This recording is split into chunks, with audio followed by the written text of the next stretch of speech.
listening to KFWB News Talk 980. My name is Les Brown, and we'd like to welcome you to our program.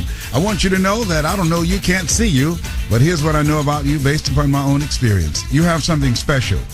You have greatness within you. And this program is designed every day from 2 o'clock until 4 to create a positive program to inject some positivity in your life, some conversations about things that people face each and every day that will allow you to get in touch with your greatness. And I want to share with you one of the things that I do.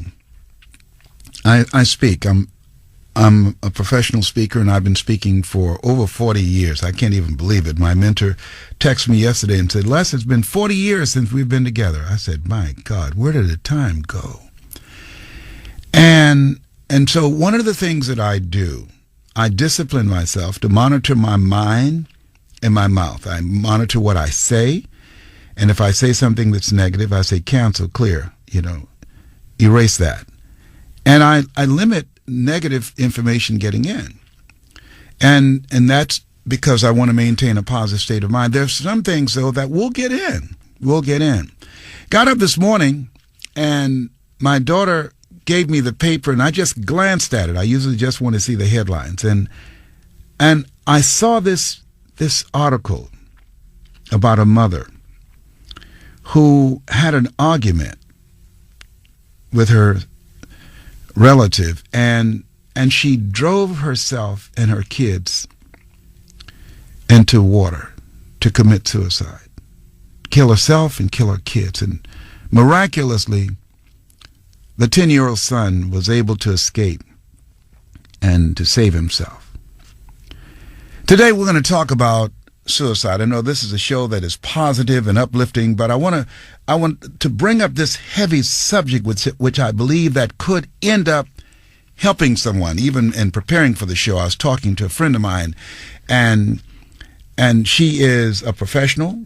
She's a social worker. She is a person that has been involved in helping people for many years and involved in her church and a volunteer on many occasions, and we've worked together. She has been a friend of mine for many years, over 30 years easily.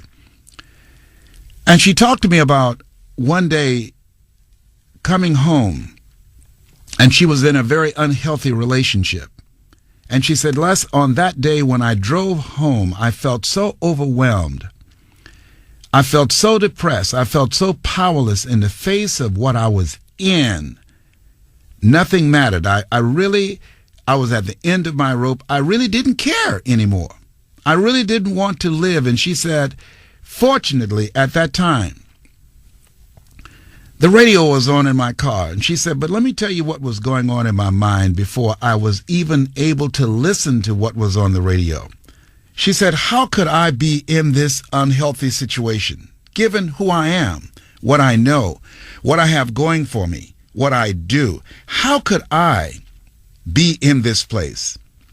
How did I get here? I'm a professional. I'm educated. I should know better.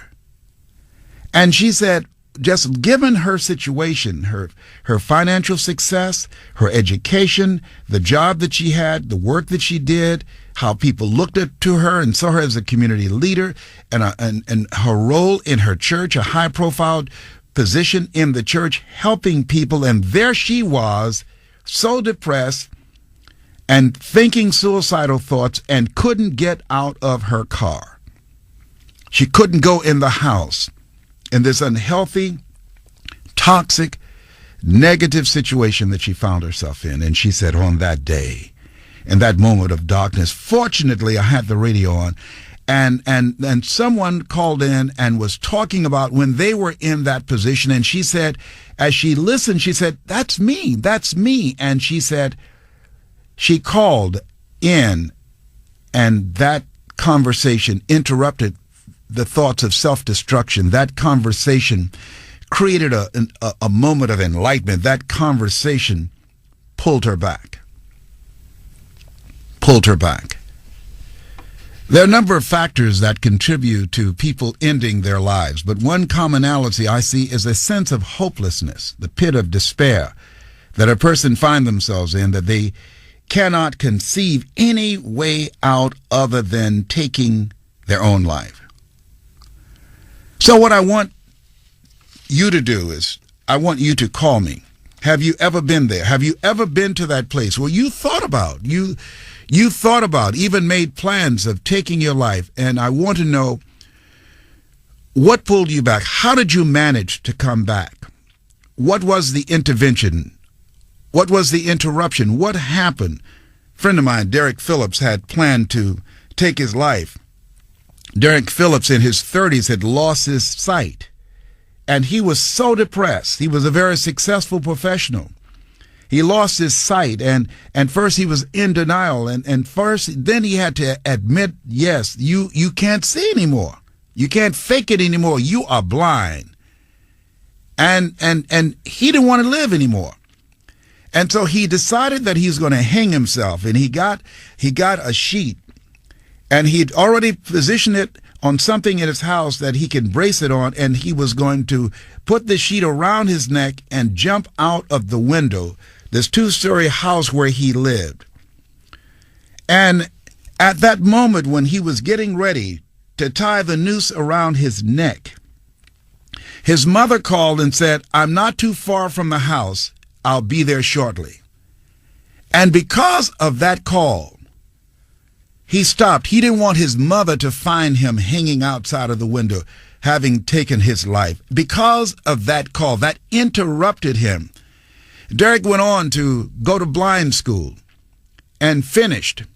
And now Derek Phillips is a motivational speaker. I wrote the foreword for his book, Blind Faith. Derek Phillips now is training to run his, perhaps I think, 4th 26-mile marathon blind. Now Derek Phillips is the head of the blind school where he once was a student. Now, Derek Phillips is inspiring and encouraging and motivating others. And he's legally deaf. When I talk with Derek, in fact, I would like to do an interview with him. I have to talk very loud because it's very difficult. He wears hearing aids on both ears. But you're talking about an unstoppable individual.